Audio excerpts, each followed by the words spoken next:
barreessaa fiilmii kanaa fi qopheessaa fiilmii Lafee Armeeti. Fiilmii kana eeganii barreessee qopheessee bubbuleera walumatti waggaa 5 ol tureera. Egaa barreeffamee qophaa'ee uummata bira qaqqabee waggaa 5 guutee jira. Sababa hin beekamneen godinoota Oromiyaa keessa sababa rakkisaa ta'een hin naannofne.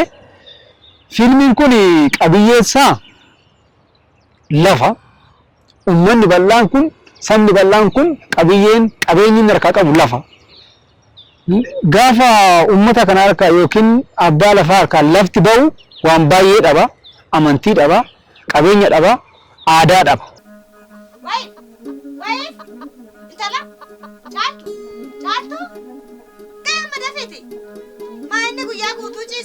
Fiilmii kana irratti hirmaachuu kootiin dura iskiriiptii fudhadhee iskiriiptii sana sirriittiin dubbisee kaaraakteroota irra jiran nan dubbisee seenaasaa sirriitti xiinxaleen dubbisee akkam seenaansaa bareedamoo uummata kana fuulduratti yoo dhiyaate nu gammachiisamoo aadaa fi safuusaa eeggateeramoo kan jedhu kana sirriitti hubadhee tanan xiinxalee tanan eegasii kaaraakteriin itti na ramade sana fudhadhe. Kaaraakteriin itti ramadame immoo haadhaadha. Yeroo hunda haadha ta'een hojjedhasi haadha sana immoo baay'een jaaladhe. Maaliif namoonni akkasii tokko tokko guutaniiru jiru. Isaan barumsa akka irraa argatan. Maaliif haadha akkasii ta'ani? Maaf ta'ani?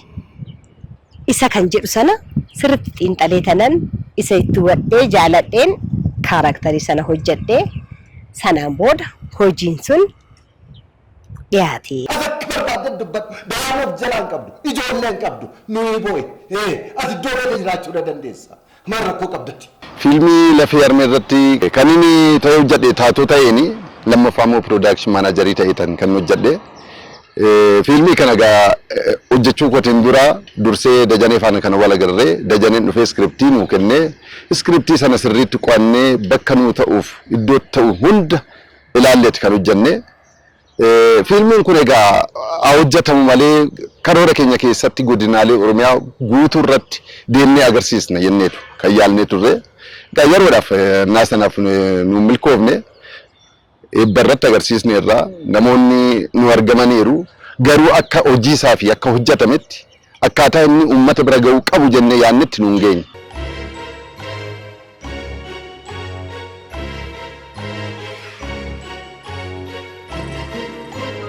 Fiilmii Lafee Armee irratti hojjedheera. Taatoon ani ittiin irratti hirmaadhe taatoo maatii rakkisu, lafa maatii kan gurguru, lafa maatii qabeenya maatii kan gurguru, seenaa kan dagatu, maatii kan waliin dha'u baay'ee taatoo rakkisaadha. Jaaladhee tan hojjedhe irratti teenyee mari'annee waan hanqatetti guunnee akka fiilmii yeroo hojjetamu keessa kaaraakteriin itti kutamee kennamu ta'uu hin taane fiilmii guutuu fudhannee teenyee mari'annee waan hanqate itti guunnee kan guutame sanas akka irratti guutame laalleeti. Ani mataa kiyyaan kanan itti amanee raadhee ta'u kanan hojjedheef istoorii isaa adeemsa isaa bu'aa ba'ii jiru kan kiyya qofa otoo hin taane hunda isaaniitu taatoo hunda isaaniitu irratti teenyee mari'anneeti kan hojjenne jaaladhee tan hojjedhe jechuudha. Maal? Sanadiin abbootii qabeenyaa lafa sinii kenninaa jennee irraa guurre dhadhaa bidda buute taatee jedhaa kaa. Salphina kana maal jennee deebisna? Maal jennee dubbanna garaarratti? Egaa fiilmii kana jalqabaa barreessaan Dajanee yommuu waa'ee diraamaa kanaa natti himu, waa'ee fiilmii kanaa natti himu, mee fiilmii iskiripticha fidee tan iskiripticha jalqabuma dubbise. Iskiripticha dubbisee tan seenaa isaa baay'ee jaalladhe. Seenaan kun immoo uummata keessa kan jirudha. Uummata keessatti illee waan adda addaa rakkoo gidiraa adda addaa uuma kan ture ta'e waan baay'ee jaalladheefan hojii kana taatee ta'ee achi keessatti hirmaachuu akkan qabu tamaneetanii achi booda yaada kennee fi yaada booda immoo inni iskiriptii bakka taatee koo natti himnaanan akkuma fiilmuu kaanii shaakallee adda addaa goonee yeroo dheeraatti fudhannee shaakallee bareechinee eddas immoo gara waraabbiitti gallee waraabbii isaattillee baay'ee dadhabnee halkanii guyyaa hojjennee bu'aa baay'ee keessa dabarsinee fiilmiin kun uummata bira akka ga'u kan taasifame. Fiilmiin kun seenaa isaa keessa gad fageenyaan yommuu ilaallu waanuma uummata keenya irratti raawwatamaa turedha. Waanuma raawwatamaa immoo har'as jirudha. Kanaafuu uummanni keenya illee fiilmii kana otoo daawwatee otoo ilaalee akka baay'ee of ilaaluu danda'a. Seenaa keessa dabarse uummanni kun maal akka ture, maal akka hojjetamaa ture, maal akka irratti hojjetamaa ture illee beekuu ni danda'a jedhee yaada. Anis kanaaf jedheen biyya hin beekne dhufe.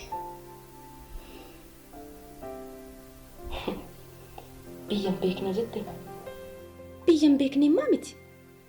Biyya abbaa kee. Biyya kee dhufte malee. Ani fiilmii lafee harmee irratti taatoo ta'eetan hojjedhe. Hojii hanga ammaa ka hojjedhe irratti irra caalaa jaaladhe ka hojjedhe kana ergaan isaallee jabaadha. Baay'ee nama gammachiisa. Taatoon ishee immoo kan nama gorsitu, kan nama jajjabeessituu fi kan nama yaada gaarii nama wajjin haasoftee ka waliigaltuudha isheen. Kanumaafuyyuu baay'ee jaaladhee tan hojjedhe. Jettee natti kennite. Harmeen teenya ijoollee ishee addaan baastee hin beektu. Ijoollee hiiqa dhalaalti. Tooftaa kana kan uummate sumatu maaster pilaanii kana uummate. Maqaan koo Daadhii Taammiruu jedhama. Yuunivarsiitii Finfinneetti barnoota fiilmii piroodaakshiniin barachaa jira. Barnoota fiilmiitiin digirii lammaffaan qo'achaa ni jira. Egaa fiilmiin lafee harmee fiilmiiwwan seenaa dhugaa irratti barreeffaman keessaa tokkodha. Jalqaba irratti fiilmichi mata duree isaatirraa gaafa kaanu lafee harmee jechuun fiilmichi qabiyyeen isaa waa'ee lafaa irratti kan hundaa'e. Akkuma beekamu uummata Oromoo biratti immoo dubbiin lafaa dubbii lafeeti jedhama.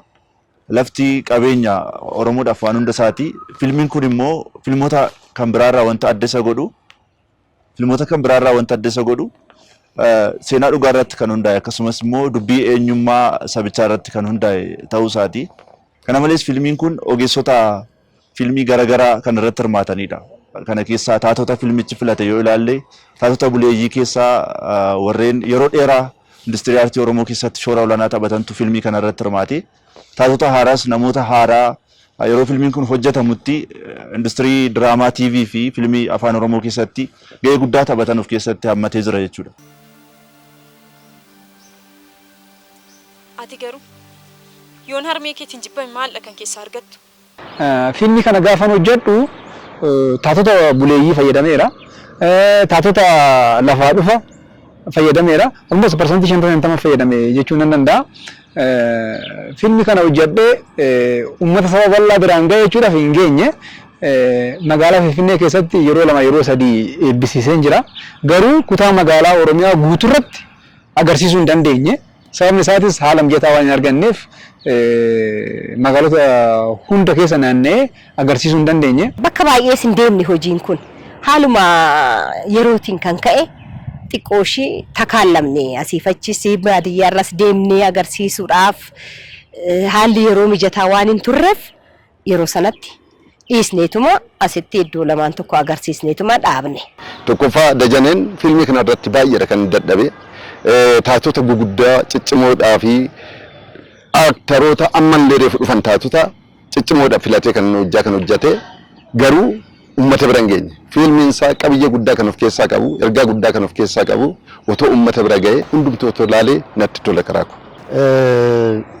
Egaa fiilmii kana uummata Oromoo biraan ga'uudhaaf tattaaffii guddaa goonee ture.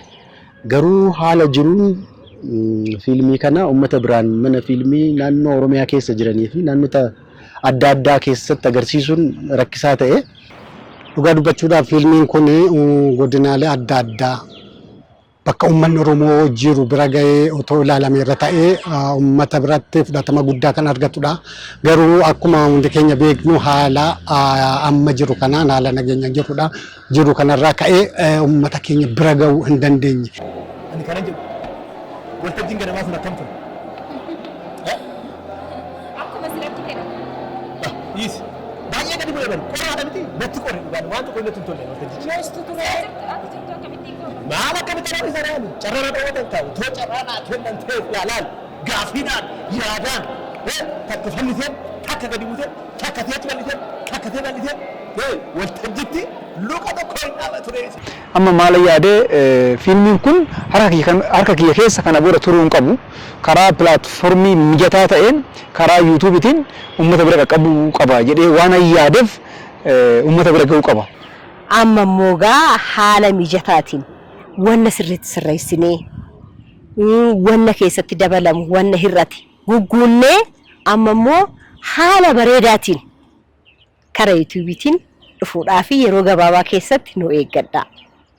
Eegaa fiilmiin kun yeroo gabaabaa keessatti karaa dirree yuutuubii Our Way Entertainment irratti nu eega. Isiniif gallakkifama nuuf ilaala. Yeroo ammaa kana immoo teknooloojiin waan gaarii fideeti kan jiru. Kanaaf karaa Our Way Entertainment akka mana gahu harka namaatirra akka gahu tattaaffiin jira. Cacarraaqaa jirra. Kanaaf karasiin akka daawwattanii fi fiilmii kana akka harka keessan galfattan akka ilaaltanii irraa barattan nan gorsasii carraa gaariidha itti fayyadamaa jedha. Kanaaf immoo fiilmiin kana fakkaatu hojjetamee karaa harkuma keenya irratti hafuu waan hin qabnee fi karaa pilaatfoormii karaa yuutuubiidhaan uummanni keenya kana ilaalee akka itti gammadu akka irraa baratu gochuudhaaf qophoofnee jirra. Hundi keessanuu egaa nu bira dhaabbadhaa jechuun barbaada. Egaa yeroo baay'ee maal jedhama isaa abbaan gaafa cabsee ormi jaballeessa jedhama. Hojiilee keenya hojiilee aartii fiilmis haa ta'u wantoota ogummaa aartii mul'atoo ta'anii karaa yuutuubii nu bira gahaa taanaan akka daawwattootaatti yoo daawwanne gaariidha. Yeroo baay'ee rakkinni komiin jiru fiilmiin nu bira hin ga'u kan jedhudha. Haa ta'u malee lafeen armee karaa pilaatfoormii yuutuubiitiin dhufaa jiraachuunsaa daawwattoonni baay'een daawwachuuf carraa akka argatan taasisa. Kanaaf namoonni afaan kana dhagaan guutummaa addunyaarra jiranii karaa yuutuubii fiilmii lafee armee daawwachuu danda'u. Almost torbee lama kun torbee tokko kan hin caalle keessatti uummata bira ga'uu qaba jedhee waanan yaadeef fiilmiin kun uummata bira ga'uu qaba. Karaa biraa fiilmiin kun bu'aa bayii hedduu qaba. Bu'aa bayii hedduu san keessa dabarreeti fiilmii kana kan uummata biraan ga'uu dandeenye kophaa kiyya qofaa miti kan uummata biraan ga'uu danda'e namoonni baay'een duuba kiyya jiru.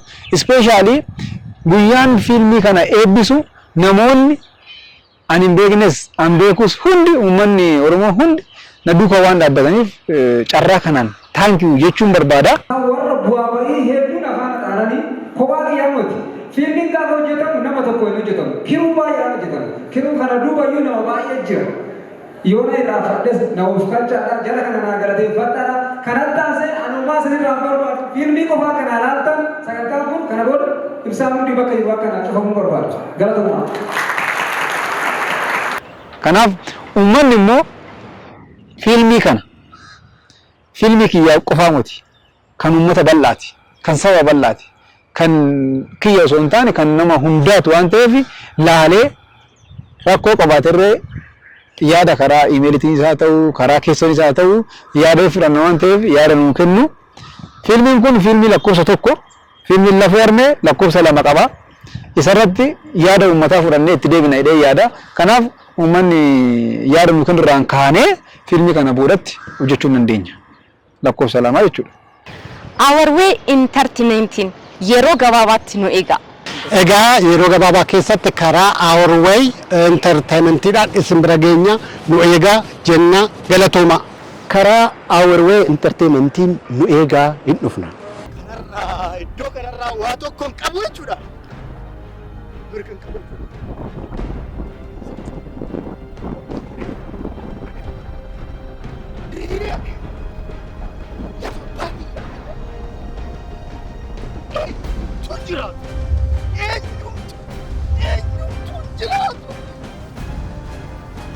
I'm